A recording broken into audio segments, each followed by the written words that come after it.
The suspense is not always in the action. In fact, I would say most of the time it's not. But it's in this real, man, listen, this feels like it could happen. It's in this frightening reality that this thing could happen. And also how much power these police have.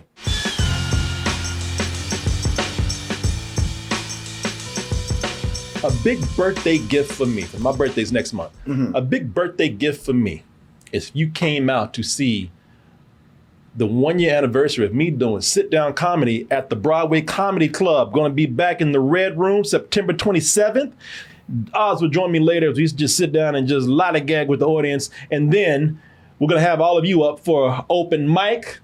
And that show, again, is going to be 9 p.m. at the Broadway Comedy Club. That's a Friday. Get your tickets now by going over to BroadwayComedyClub.com. So this movie centers on this character, Terry Richmond right here, who is short on time to bail out his cousin. And, you know, maybe if he had a car instead of riding a bike everywhere, he might have got there on time. Thank you, Jesus. Are you in a hurry or not? No. I mean, yeah, but no. You know, apparently he wanted to take the scenic route and go to the countryside to meet this very urgent deadline to get his cousin out. His cousin's going to jail, and I won't tell you why, but there's a reason why he needs to get him out of jail immediately. But as we've established, he decided to take his bike and he's running behind a little bit. He's running behind even more so now that the cops have decided to roll up behind him and knock his ass over on his bike. And of course, you know, they got him for a serious offense that, you know, the code BWB, you know what that is right there. Yeah, well, oh, never mind. I thought it was bike riding while black. That is it, Mark. Okay. Black while biking. Okay, black while biking, Mark. Okay. Come on, I see you have not done this yet. But don't do it. It's a very serious offense. You never catch me doing that. No, you'll be all right. Riding a bike through a little southern racist town. Are you kidding me? I was like, brother, you brought that on yourself. You lucky to have a car, boy. So, Don't you try to pump no gas. oh my God, that sounded authentic. Gave me chills. But yeah, you did that violation, biking while black, very serious offense as we just established right here. And after some harassment, you know, fun with his black ass, you know how they do. They take his $36,000 and what they call, because all y'all thinking, damn, I knew it. I knew they stole his money. And because he's black and they're white, this is the word against it. No, they didn't. They technically, they did not steal, my friends. There's something called civil asset forfeiture. And that's just the legal way of saying we stole your shit. Yeah. Yeah, they're able to take it, and there's loopholes there where they can tie it all up in court. And at the end of it all, it's going to cost you so much to try more to get that amount of money back. Well, you know what? You might as well just donate it to the police. Right? We'll put it to good use. Sure. That $900 margarita machine we got to get. But Them things ain't cheap. no, they are not, man. The margaritas are good. You know, the more expensive the machine, the better the better they margarita. are. Come on, We man. got to get the mix. We got to get the tequila. Oh, you understand. Those poor cops. Come on now. But y'all know what the deal is. Little do they know that my man Terry got some skills, having been trained in the Marines. And unlike Liam Neeson, who's looking for an excuse to kill you. Liam Neeson. Yeah, Liam Neeson, who's willing to beat your ass, wants to do it. Looking for an excuse. Can't wait for that phone call to tell people about my skills. You know, Terry don't want to do it, man. He really does not want to use his skills. But the more they push him, and you know they will, the more they push him, well, you know. You know. If you don't know, the trailer will tell you the rest. Let's go ahead and take a look at this trailer for Rebel Ridge. People getting hurt now.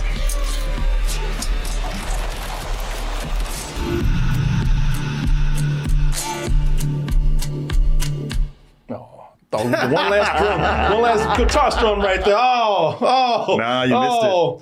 Man, they came in and stole my guitar strum right there, man. One of the reasons why I might really enjoy this movie as much as I do is because I love this director.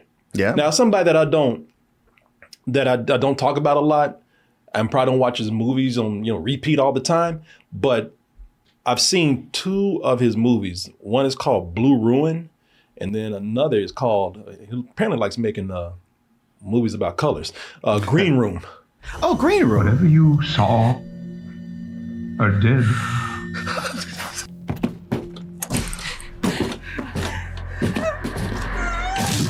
People, this is a great film. Green Room. If you haven't seen it, I've only seen it once too, but I wouldn't mind watching it again. But it's a great concept. Also stars, he's dead now. Anton Yelchin. Anton Yelchin. But also has Captain Picard in it. Yeah, Professor Xavier. Patrick Stewart. As a Nazi. As a Nazi. Neo-Nazi.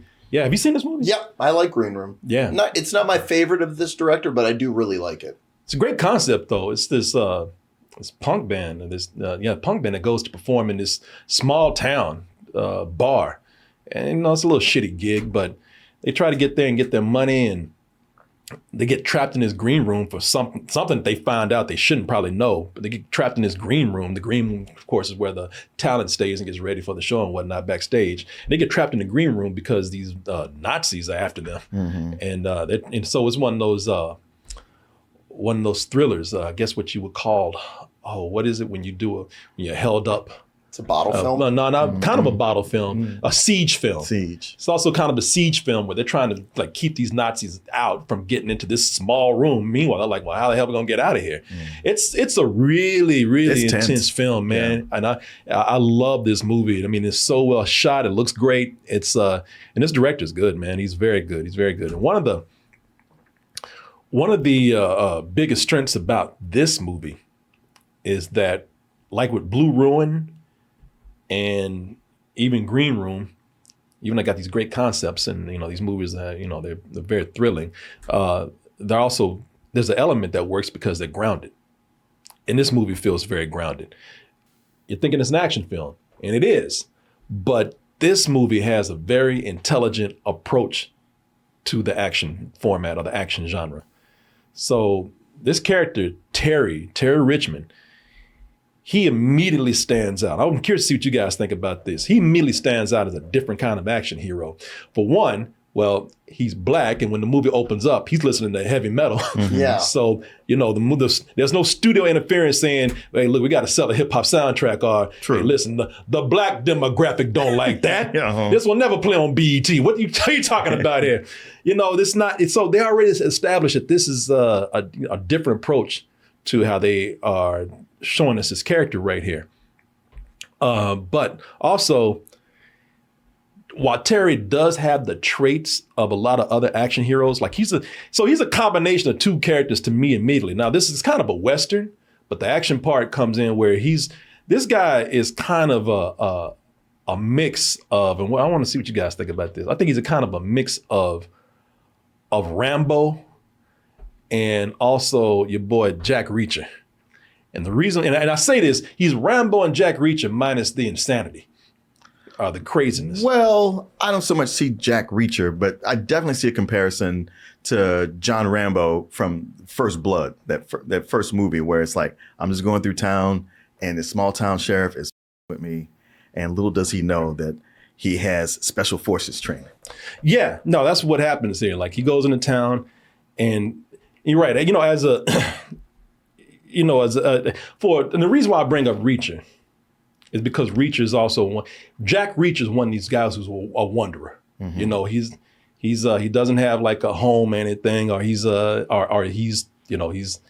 to lay low. He doesn't want any trouble. And Jack Reacher and Rambo kind of that in common too. But and that they have to get things done eventually with violence. The difference between Terry Richmond and Jack Reacher. Jack Reacher wants to fight. Jack Reacher is crazy. I know you and I described him at one time. I said he's a murderous autistic person. Yes, yes, he's on the spectrum and he's a psychopath. Yeah, even when he's not killing people, he's still looking for a reason to punch somebody. Dog didn't do anything to anybody. Doesn't deserve this. Told you to stay off my property. Fuck out. He didn't even slug him. Like he's just a jab. Yeah, just a jab. Yeah. I liked his character. I'm a big fan of that trope of like, he's been in the military. That's all you really need to know about the guy.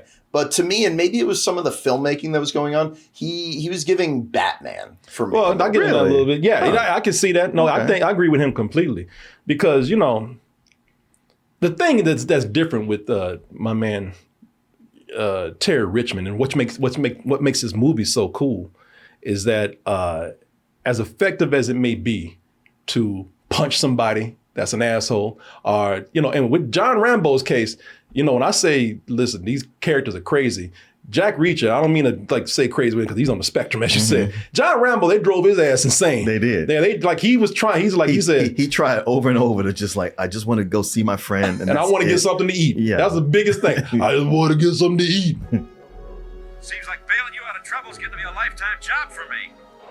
All I wanted was something to eat. They drew first blood, not Yeah, not me. So they drove him crazy. The thing is that the difference between Terry and Jack and Rambo is that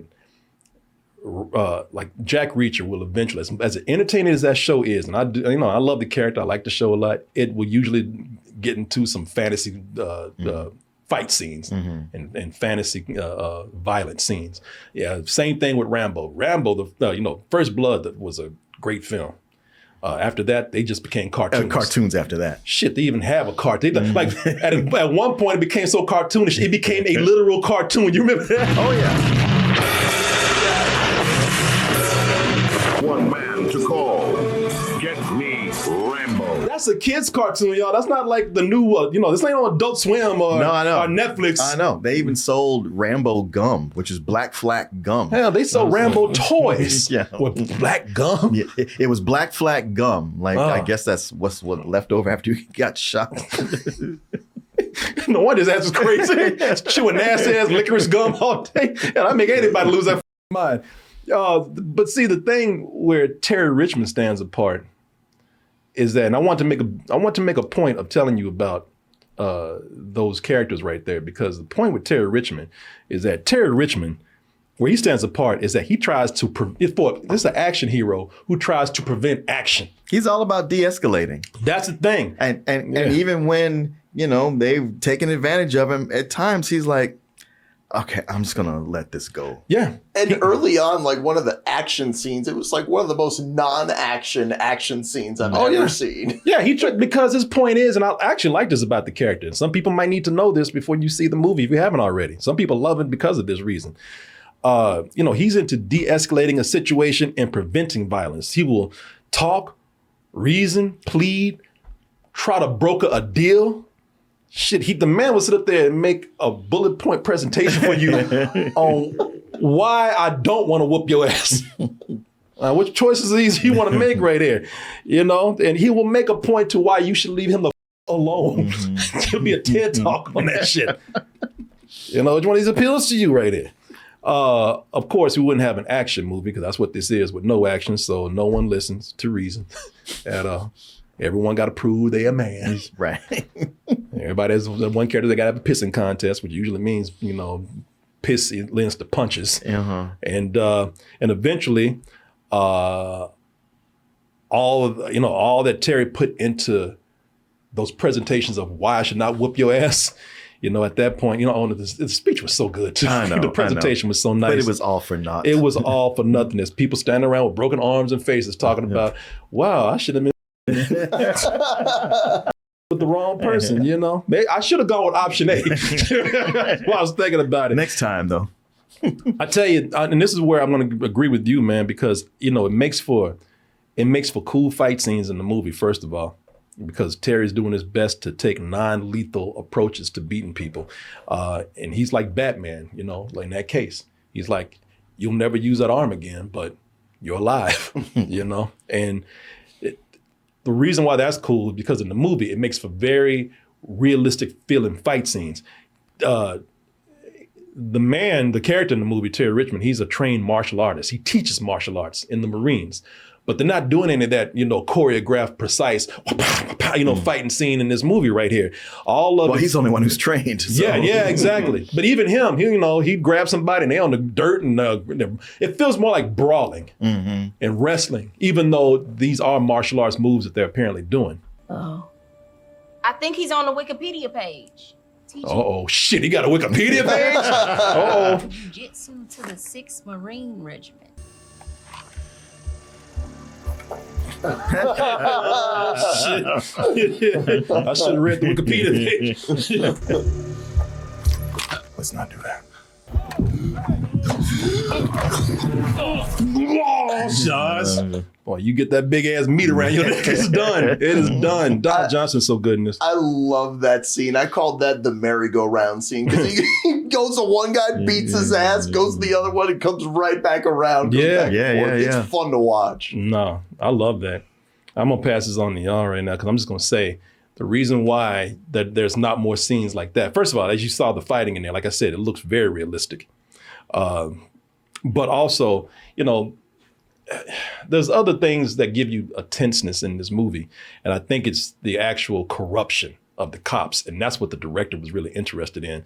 He was very interested in the civil asset forfeiture when he read about it, did all this, you know, went in and studied all the details about it. And that's where his emphasis really is. And I think, you know, that makes some of the best parts of the movie. And I'll tell you why in a little bit. But go ahead. Yeah, that probably is the best part, is shining a light on how all that goes down with the asset forfeiture and why you could be stopped and held for longer than you should be, and the way all that goes down. Yeah. Oh, sorry, you gonna say? No, I was just gonna say I full agreement. I think that this movie does a really great job of saying the police without actually saying it, and it's really clever about it. And they do. It sounds crazy, but they make you really hate these cops in a really interesting way. Yeah, no, that's true. Yeah, he's interested in this process of civil asset forfeiture and the loopholes that it can lead to legally stealing somebody's property. You know, and it's relatable. It's relatable to people. This is why I like that this is a big part of the movie, because Terry gets so caught up in this bureaucratic theft that they're doing that you get pissed off for him. First of all, you get pissed off because of the corruption of these cops. See, this is where you're going to get into the action, but the movie's really going to move you emotionally. It's going to make you angry if you haven't seen it already. Because, I mean, these cops, like you said, they just piss you off, man. And you're going to relate because it's also a lot of red tape that this guy goes through. Now, the red tape that he has to go through, is, if he's not careful, it will kill him in the end, because these cops are so corrupt. They will murder him. But it's also kind of relatable for anybody who's been on a call for a customer service or support line, and you know, and I mean, the feeling is kind of there. So, you know, even though it's not as serious as it is for Terry, you know, everybody can relate to being caught up in red tape and trying to get something done and just being held on hold, or doing it, you know, at the DMV and told to come back later because you didn't have a form. Yeah, or whenever you get told, well, that's our policy. And it's like, yeah, your policy is unfair. Why does that govern over me? Yeah, man. And that leads to a lot of anger and to a lot of suspense in the movie too, man. The suspense is not always in the action. In fact, I would say most of the time it's not. But it's in this real, man, listen, this feels like it could happen. It's in this frightening reality that this thing could happen. And also how much power these police have. Also, the racism here is creepy because, as you said, they're not full out rednecks. You know, that racism, they're always hinting that you a boy, or, you know, you know, the whole time they calling you mentally and all. It's implied. It's implied heavily, but they just never say it. You know, behind that sir is always the N-word lurking around the corner. So, you know, it's just kind of creepy how it's just below the surface. And you're always wondering, when is it going to bowl up? And they try to lynch this guy. Someone says that at one point. Yeah, someone said, you ain't gonna hang him high. And I'm like, God. Even they're like, hey, man, not yet. We rehearsed. We don't say that out loud anymore. Now you just ruined it. And it helps that they got the actor, I got his name, David Denman, the guy who played Pam's ex-boyfriend. You hate that guy. So that was really easy to see. Pam's ex-boyfriend? Not always. In The Office. His character's name was Roy. He's the guy who hits him off the bike in the car, who first pulls him over. That guy. Let me see here. Yeah, this guy, you can only see him barely, but you see him to the hood right here, right? Yeah. Right here, big man. Yeah. You know, it's also very scary to know that stuff like this can still happen today in a country where they say, America's fair or America's not racist, that you could still pretty much get pulled over in a small town. Yeah, I think most people still know that. No, they ain't got to go through shit like this. They don't have that fear with them all the time. And the thing is when I was watching the movie, I was like, man, these cops they're really like around and they're not being fair. But when you rewatch the beginning, like they're doing their legit job, like it's not like they just hit him off his bike. Like there was a reason and it is legit. No, that the siren was on and that he was following him and that he didn't get off the bike. Like what are they supposed to do? Knock him off his bike. Just pull up ahead of him and cut him off. Yeah. That's the simplest thing. No, they didn't have to knock him off his bike. No. See, he couldn't pass him. No, there's tons of road. You just go around him and pull in front of him. Yeah, no, they did that as intimidation. Oh yeah. No, they didn't. No, they didn't have to knock him off his bike like that. I like how some of the tension in this movie is brought with some of the other characters here. Because it's not just your boy going through this, Terry, but there's also, let me see if I can find an image of this person. I thought that they would show her in the trailer, and I think that they don't really, but I will find her. It's this actress whose name is Anna Sophia Robb, and she plays the character of Summer in the movie. Let me see if I can find it here. And I like her a lot because she's someone that is she's trying to help my man right here. And it's putting her in danger also. I'll grab you the printouts after work. What about the money? Said you could get more money. That's cool. Summer? I'll see you. Yeah, I know. Her saying, "Shiz, go." Yeah. Show it slow to move. Yeah, shit, I can't. And if I couldn't see, I can't miss his big black ass talking about it. Yeah, but that she plays this character Summer, who is a courtroom employee who tries to help him out with paperwork. That's it. And somehow she gets wrapped up in there, and there's a lot at stake for her that can get taken away from her. Possibly, they insinuate her life maybe at some point. But she's also very good, which is what I like about the movie. I think these actors are the ones that really are great here. Yeah, good cast. No, it's a great like cast. I thought she was good. I wasn't wild about her character, to be honest. Her character didn't fully work for me. Why is that? It's just a lot of the stuff she was saying, I was like, why are we spending time with this? Like because the movie is so long, every time she'd show up, it would just kind of leave me scratch my head. Maybe it's just me, but I wasn't wild about her character. Yeah, I mean, I didn't feel that, but I could understand if it made you feel the length of the movie. I actually enjoyed her story because, like I said, it made me feel like, it's just not about this guy. Anybody who gets close to anything with these cops, their lives could be affected. I really like this guy, Aaron Pierre.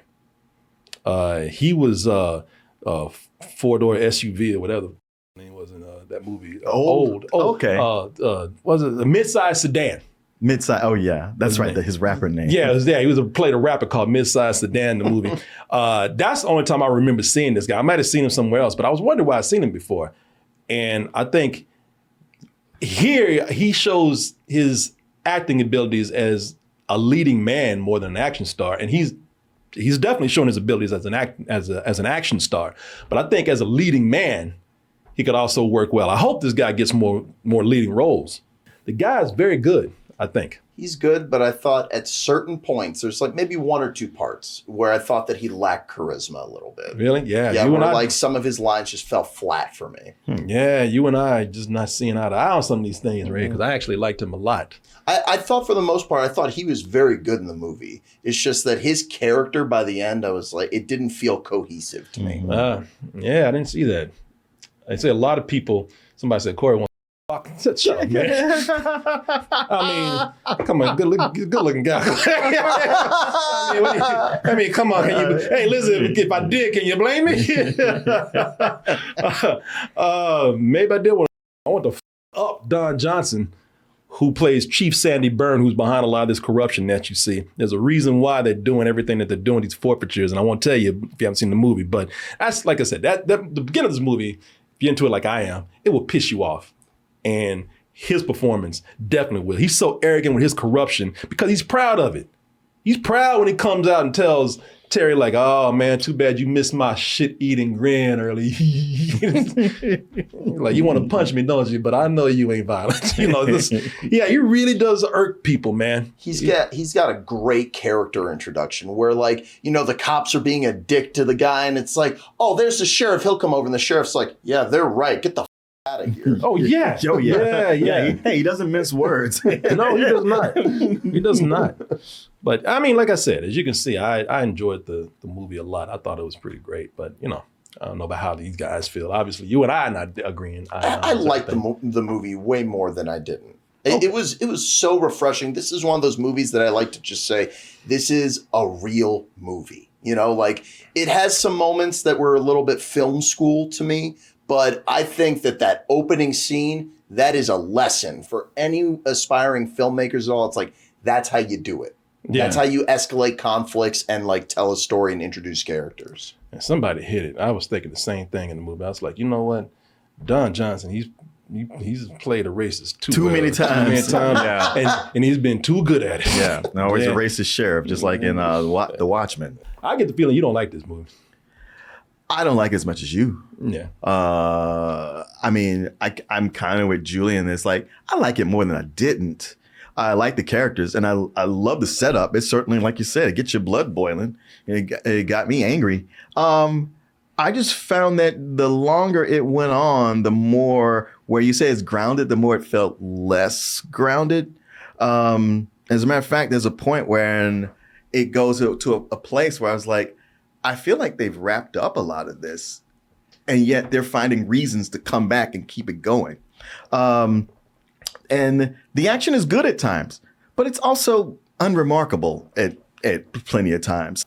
That's why I say some people, if you're looking for more traditional action, you're not going to get it. I think when you say it's unremarkable, I think that's what I like about it. Mm-hmm. I think, again, it's not meant to be like overblown traditional action scenes, So that's what I enjoyed about it. Yeah. No, I mean, I get things not being traditional, but I also found it to be slightly unrealistic and not that exciting. Really? I actually liked it a lot. Because at the point where he's surrounded by cops and just, throwing smoke bombs and punching a few, I was like, I mean, if I'm watching a Batman cartoon, that works. But right here, where they're being so grounded, this doesn't really work. The reason why he did not kill cops in this is because he's aware, like, if I kill cops, that's just bringing more down on me. He has to go out of his way to not kill these cops. No, I get why he doesn't want to kill them. But with all these cops here, he's done either way. All it takes is one of them to go to tell whoever the governing body is, like, this guy attacked all of us. I don't think that would work, but at least they were. I mean, like they could always twist it to where you murdered a cop. Yeah, but exactly. I mean, at one point they plant a gun on him and shoot him. Yeah, but they will always be held on him. Like, he will never have a chance if he kills a cop. That's just like, you kill a cop, you cross the line where you will not get out of this now. That's okay. Well, him not killing cops, I get it, but his method of like grappling with them one by one, I was like, this isn't sustainable. We just see something different there. Yeah, I don't actually. That's one of the things that actually really made it more suspenseful for me. Like, how are you going to get out of this without killing a cop? Because you do have all of them against you. And yeah, the easy way would be to shoot somebody, but you can't do it. There's no way you can do it. So I thought, like, that added to the intensity for me. Like, how are you going to make it out of this, especially with the means you have? But I get it. I'm not saying that you're wrong. No, we just saw tasers and his pistol whipping people. There's things that are non-lethal, but him doing the grappling, I was like, man, this might look cool, but it doesn't work. I would give this a really solid matinee. I love this director. I think he does amazing work. I think that there's a lot of really neat inspiration from The Dark Knight in this. And the filmmaking excels and carries the movie. And there's some badass moments. But this character, at one moment, he borderline became Longlegs, fucking just screaming in the car. It's like, what's going on here? But I'd give it a pretty high matinee. I thought that it was really solid. If it was shorter, I could see people giving this a full price. I just found it to be, like I said, unremarkable for Netflix fare. I mean, it's like I said, I enjoyed the first half more than the second.